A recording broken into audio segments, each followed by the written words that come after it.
بسم اللہ الرحمن الرحیم. In the name of Allah, the Beneficent, the Merciful. الحمد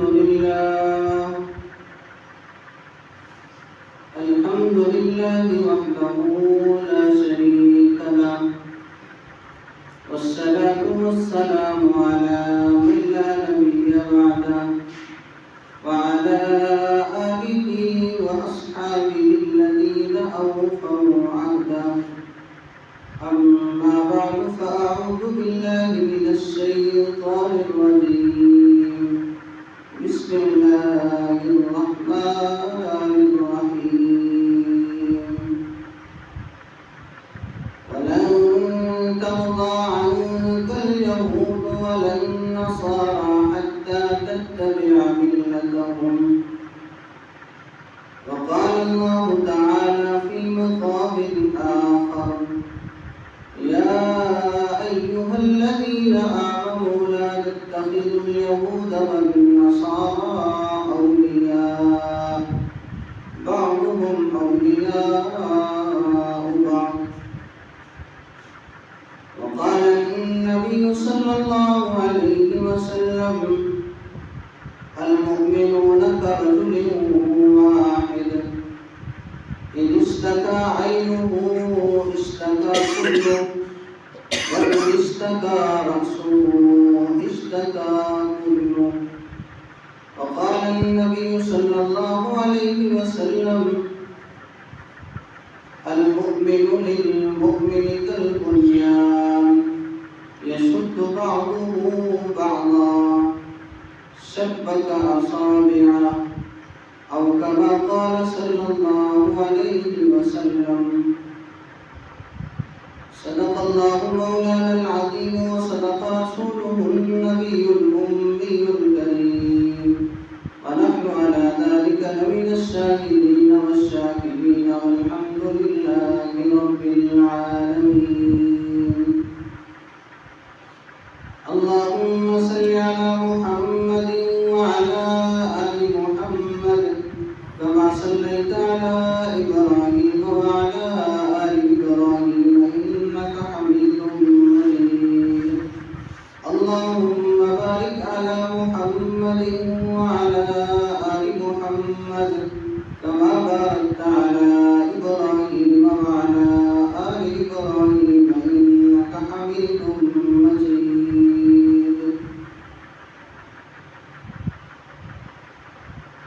شہداء نے پکارا ہے تم کو فردوس کے بالا خانوں سے. شہداء نے پکارا ہے تم کو فردوس کے بالا خانوں سے. ہم راہ وفا میں کٹ آئے تمہیں ابھی تک پیار جانوں سے. اس جذبہ گلبوسی میں کبھی کانٹے بچھڑ جاتے ہیں. اپنوں کے لشکر سہ لینا ٹکرانا فقط بیگانوں سے. میرے انتہائی واجب الاحترام معزز مسلمان دوستوں بھائیوں بزرگوں، آج کی گفتگو کا موضوع اہل غزہ اور ہماری ذمہ داریاں ہیں. اس لیے کہ تقریباً 1.5 سال ہونے کو ہے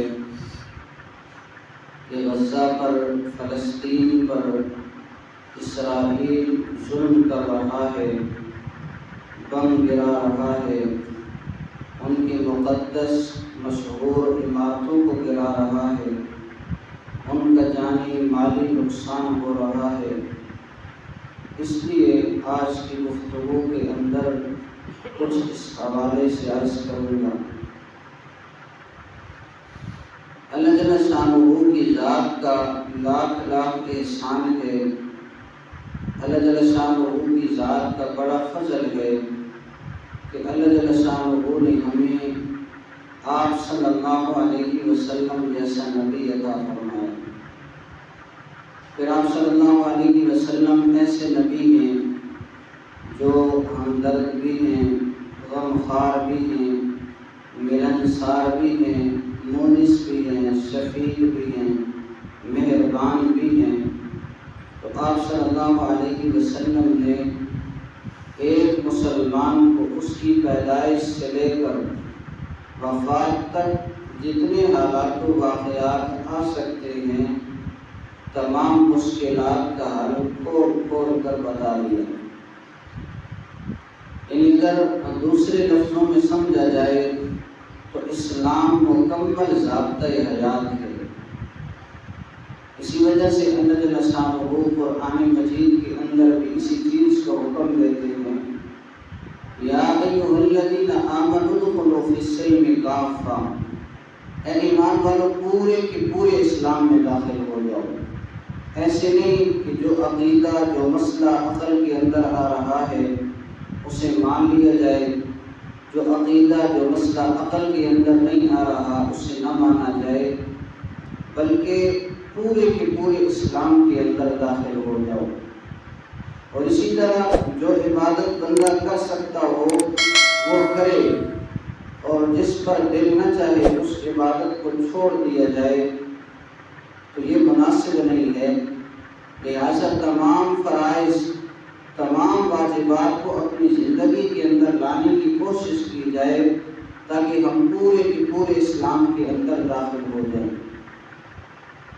تو آپ صلی اللہ علیہ وسلم نے زندگی کے تمام حالات کے اندر ہمیں اس بات سے آگاہ فرمایا ہے کہ ہماری خوشی ہے ہم نے اس طرح گزارنی ہے، ہمارے اوپر غم آ گیا ہے، مصیبت آ گئی ہے، پریشانی آ گئی ہے، ہم نے اس مصیبت کو غم کو پریشانی کو اس طرح گزارنا ہے۔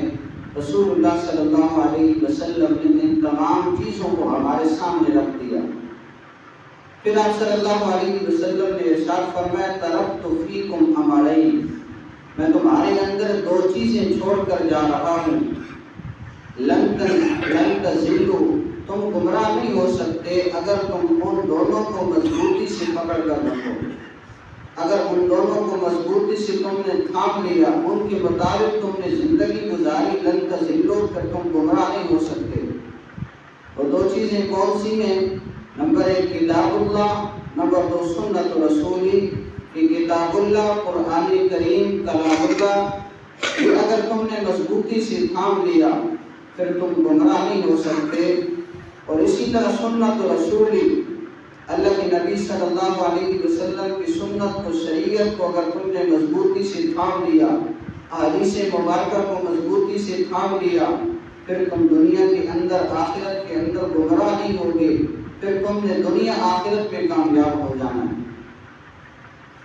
تو لہذا حضور صلی اللہ علیہ وسلم نے یہ ارشاد بھی فرمایا ہے کہ ترى المؤمنین فی تراحمهم وتوادهم وتعاطفهم، کہ تم مومنین کو آپس کے اندر اس طرح دیکھو گے، آپس کے اندر رحم دل ہوں گے، آپس کے اندر ان کی محبتیں ہوں گی، آپس کے اندر وہ شفقت بھری نگاہوں سے ایک دوسرے کو دیکھیں گے، ایک دوسرے کے لیے شفیق ہوں گے۔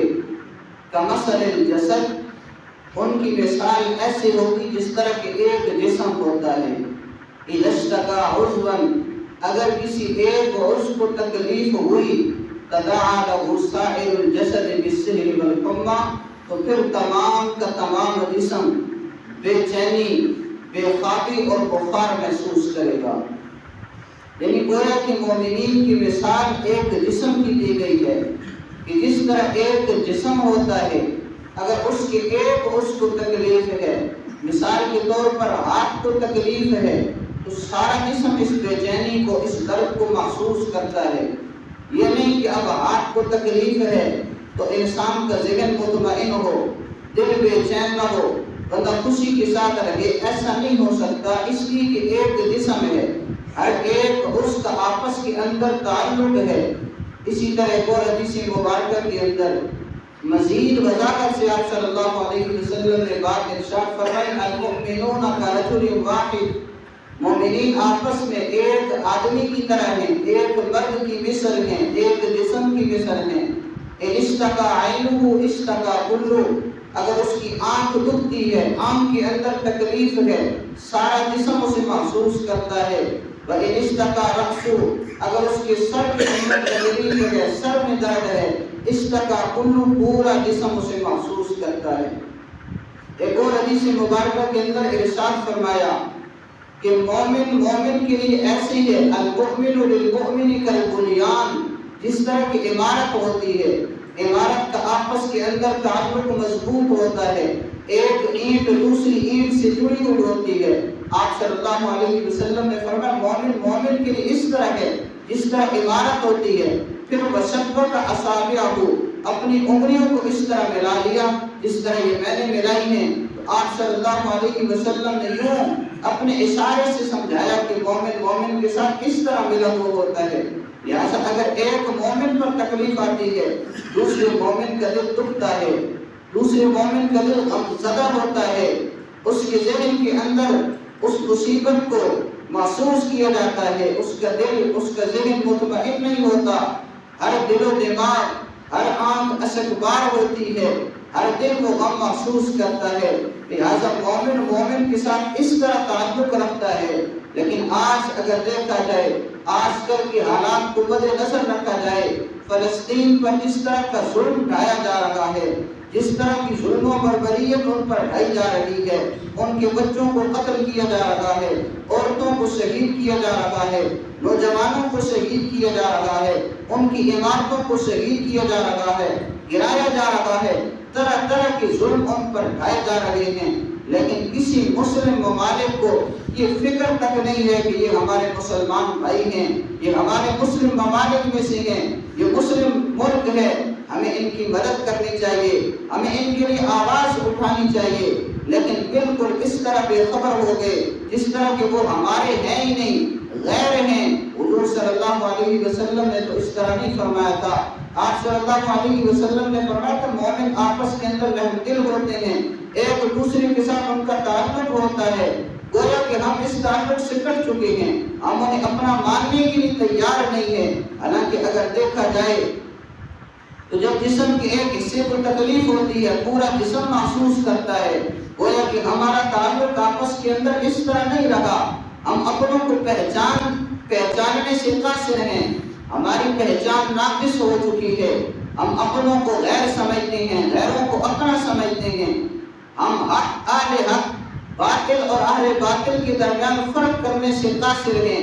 ہمیں پتہ نہیں چلتا کون حق پر ہے، کون باطل پر ہے، اہل حق کون سے ہیں، اہل باطل کون سے ہیں۔ حالانکہ یہ پہچان ہونی چاہیے، اور مومن کی شان یہی ہے کہ وہ حق کو بھی پہچانتا ہے، اہل حق کو بھی پہچانتا ہے، باطل کو بھی پہچانتا ہے، اہل باطل کو بھی پہچانتا ہے۔ لیکن ہمارے مسلم حکمران اس بات کو سمجھ نہیں لگے۔ ان کی مثال ایسی ہے جیسے ایک حکایت ہے کہ ایک بندہ جنگل کے اندر جاتا ہے، اس نے تیتر کو پکڑا، گھر کے اندر لے آیا، گھر کے اندر اسے کاجو کھلائے، کشمش کھلائے، بادام کھلائے، اس کی خوب خاطر تواضع کی۔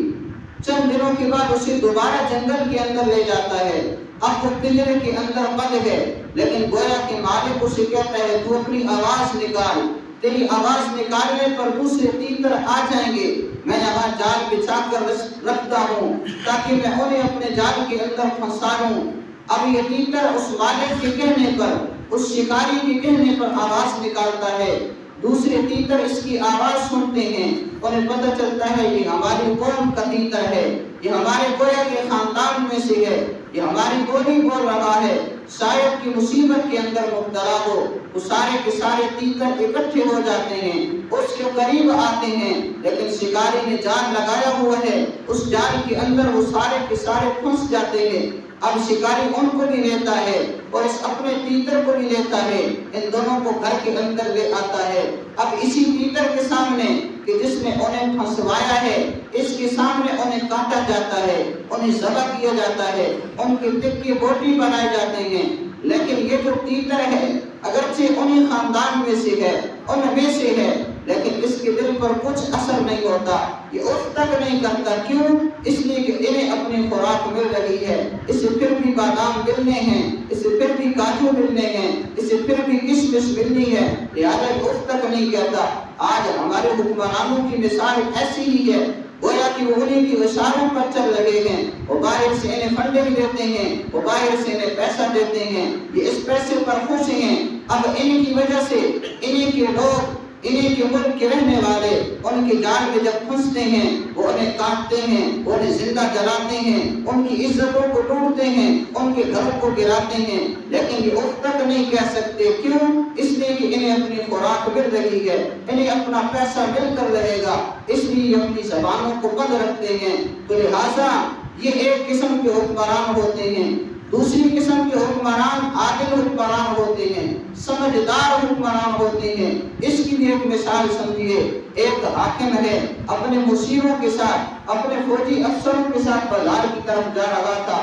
اس نے بازار کے اندر دیکھا کہ ایک شکاری ہے، اس کے ہاتھ کے اندر 2 پنجرے ہیں، ایک پنجرے کے اندر بہت سارے پرندے ہیں اور ایک پنجرے کے اندر ایک ہی پرندہ ہے، لیکن اس کی آواز کیا نکل رہی ہے، وہ انہیں بیچنے کے لیے کیا کہہ رہا ہے کہ جس پنجرے کے اندر بہت سارے پرندے، وہ کہتے ہیں کہ یہ سارے کے سارے 1 درہم کے، اور یہ جو ایک پنجرے کے اندر ایک ہی پرندہ بن گئے، اس کی قیمت 10 دراہم ہے۔ حاکم کے کانوں میں آواز پڑتی ہے، وہ یہ معاملہ سمجھ نہیں پاتا کہ یہ زیادہ پرندے ہیں، ان کی قیمت زیادہ ہونی چاہیے، یہ ایک پرندہ ہے، اس کی قیمت کم ہونی چاہیے، لیکن یہ جو شکاری ہے، یہ جو بیچنے والا ہے، اس کی آواز اس کے برعکس آ رہی ہے۔ تو شکاری کے پاس چلا جاتا ہے، پوچھتا ہے کہ یہ بہت سارے پرندے، ان کی قیمت کم ہے، وہاں پر ایک پرندہ ہے، اس کی قیمت زیادہ ہے، معاملہ کیا ہے، ماجرا کیا ہے؟ تو وہ بتاتا ہے کہ اگرچہ بہت سارے پرندے ہیں لیکن ان کی وجہ سے مجھے کوئی فائدہ نہیں پہنچتا، لہٰذا اس وجہ سے ان کی قیمت 1 درہم ہے۔ یہ ایک پرندہ ہے، یہ ایک ہے، لیکن اس کی وجہ سے کئیوں کو پکڑا جا سکتا ہے، اس کو استعمال کر کے اس طرح کی میں کئی پرندے دوبارہ حاصل کر سکتا ہوں، اس لیے اس کی قیمت 10 دراہم ہے۔ اس حاکم نے کہا کہ اس کو بیچتے ہو؟ اس نے کہا جی ہاں بیچتا ہوں، قیمت 10 دراہم ہے۔ حاکم نے 10 دراہم دیے، وہ پرندہ خریدا اور اس پرندے کی گردن کو خنجر کے ذریعے علیحدہ کر دیا، سر تن سے جدا کر دیا۔ ساتھ جو مشیر چل رہے تھے، ساتھ جو فوجی افسر تھے، انہوں نے کہا حاکم صاحب ابھی آپ نے اس پر 10 دراہم لگائے ہیں، 10 دراہم کے اندر اس کو خریدا ہے اور یوں پھر اس کو قتل کر دیا ہے، اس سے کچھ فائدہ حاصل نہیں کیا۔ تو حاکم نے بڑا جملہ کہا، اس نے کہا کہ یہ ایسا بندہ ہے، یہ ایسا پرندہ ہے کہ جس کی وجہ سے دوسرے پرندے پھنس جاتے ہیں، یہ اپنوں کو پھنسوا رہا ہے، یہ اپنوں کے ساتھ غداری کرتا ہے، یہ خائن ہے، یہ دھوکے باز ہے، اس لیے اس کی سزا یہی ہے کہ اس کا سر تن سے جدا کر دیا جائے، اس وجہ سے میں نے اس کا سر تن سے جدا کر دیا۔ تو لہٰذا مسلم حکمران ہو، سمجھدار ہوں، عادل ہوں، وہ دشمن کی پہچان رکھتے ہیں، پھر ان پر اگر قیمت لگانی پڑے وہ قیمت لگاتے ہیں، دشمن کو پکڑ لیتے ہیں، دشمن کا خاتمہ کرتے ہیں۔ لیکن جس کے اندر سمجھ نہ ہو، وہ اپنوں اور غیروں میں فرق نہیں کر پاتا، وہ باطل اور حق کے درمیان فرق نہیں کر پاتا، پھر اسے پتہ نہیں چلتا اپنے کون سے ہیں، غیر کون سے ہیں، تو لہٰذا وہ اپنوں کو بیچ ڈالتا ہے، اپنوں کی تباہی پر، اپنوں کی مصیبت پر وہ خوش ہوتا ہے، اسے کوئی فکر نہیں ہوتی، اس لیے کہ اسے پیسہ مل رہا ہے۔ تو یہ میرے بھائیو دوستو، یہ تو حکمرانوں کی کہانی ہے، وہ کچھ کریں ان کی مرضی، کچھ نہ کریں ان کی مرضی، لیکن میں اور آپ کیا کر سکتے ہیں؟ ہم ان کے لیے پہلے نمبر پر دعا کر سکتے ہیں، اللہ جل شانہ سے دعا مانگی جائے، یا اللہ فلسطین کے مسلمانوں کی مدد فرما، یا ارحم الراحمین، ظلم کی چکی کے اندر پس رہے ہیں، ان پر اس ظلم کا خاتمہ فرما، ان کو اطمینان نصیب فرما، ان کو چین نصیب فرما۔ اسی طرح ہم مالی امداد ان تک پہنچا سکتے ہیں، جامعہ بیت السلام ہے، دارالعلوم کراچی ہے، اسی طرح یہاں چینی کے اللہ والے ہیں، دیگر قسم کے لوگ موجود ہیں جو کہ چندے اکٹھے کر کے ان تک پہنچا رہے ہیں۔ اپنا چندہ، اپنی مالی امداد ہم ان تک پہنچا سکتے ہیں، اس لیے کہ ان کی مدد کی صورتوں میں سے پہلی صورت تو یہی تھی کہ ہم غزہ کے اندر پہنچے ہوتے، ہمارے گلوں کے اندر، ہمارے ہاتھوں کے اندر بندوق ہوتی اور ہم ان کے ساتھ پہنچ جاتے، ہم ان کے ساتھ مل جاتے، لیکن ہم حکومت کی پابندیوں کے اندر جکڑے ہوئے ہیں، اپنے ملک سے نکل نہیں سکتے، ان کے ملک کے اندر پہنچ نہیں سکتے۔ تو لہٰذا پہلے نمبر پر دعا کی جائے، اور دوسرے نمبر پر یہی ہے کہ مالی امداد ان کے ساتھ کی جائے، اور تیسرے نمبر پر یہ ہے کہ سوشل میڈیا کا استعمال کیا جائے۔ اگر کوئی صرف اسٹیٹس لگاتا ہے، واٹس ایپ یوز کرتا ہے، تو اس کا اسٹیٹس غزہ کے لیے، فلسطین کے لیے ہونا چاہیے۔ کب تک گانوں کے اسٹیٹس، ڈراماز کے اسٹیٹس کب تک لگاؤ گے؟ کب تک فلموں کے اسٹیٹس لگاؤ گے؟ لہٰذا ایسا تمہارا اسٹیٹس ہو، ایسی تمہاری ڈی پی ہو جس سے فلسطین کے ساتھ مدد اور نصرت، تمہاری فلسطین کے ساتھ محبت نظر آ رہی ہو، اور فلسطین کے لیے مدد اور نصرت کے لیے جو کام ہم کر سکتے ہیں ہم کر گزریں۔ اسی طرح جو اسرائیلی مصنوعات ہیں ان کا بائیکاٹ کیا جائے، مکمل بائیکاٹ ہو۔ ایسے چارٹ سوشل میڈیا پر موجود ہیں، یہ ہمارے علاقے کے اندر بھی ایسے چارٹ دیواروں کے ساتھ لگ چکے ہیں جن پر لکھا ہوا ہے کہ یہ صابن پاکستان کا ہے، یہ ان کا ہے۔ تو پاکستان کا ہے، اگرچہ کوالٹی کے اندر کم ہو، برانڈ نہ ہو، لیکن اس کو استعمال کرو۔ پیپسی ہے، صابن ہے، دیگر چیزیں جو بھی ہم ضروریات کی زندگی استعمال کرتے ہیں، تو ہر ایک چیز کے بارے میں تحقیق کی جائے کہ یہ ان کی ہے یا ہماری ہے۔ اپنے ملک پاکستان کی چیزوں کو استعمال کیا جائے، ان کی چیزوں کو استعمال نہ کیا جائے، اس لیے کہ اگر ہم ان کی چیزیں استعمال کریں گے ان کی معاشی حالت بہتر بنے گی۔ اسی معاشی حالت کو بہتر بنا کر یہ ہمارے ان مظلوم مسلمانوں پر گولیاں چلائیں گے، اس سے بارود خریدیں گے، گولیاں خریدیں گے، بندوقیں خریدیں گے۔ کے اندر ہم بھی شریک ہیں کہ ہمارے پیسے سے وہ ان چیزوں کو خریدیں گے، پھر ان پر ان گولیوں کا استعمال ہوگا، انہیں زندہ جلایا جائے گا، ان کی عمارتوں کو گرایا جائے گا، گویا کہ ہم بھی اس کے اندر پورے شریک ہیں۔ تو لہذا جو ہم کر سکتے ہیں، لا یکلف اللہ نفسا الا وسعها، آدمی کی جتنی طاقت ہے، جتنی آدمی بات کر سکتا ہے اتنی آدمی بات کرے، باقی سے انشاءاللہ اللہ جل شانہ معاف فرمائیں گے۔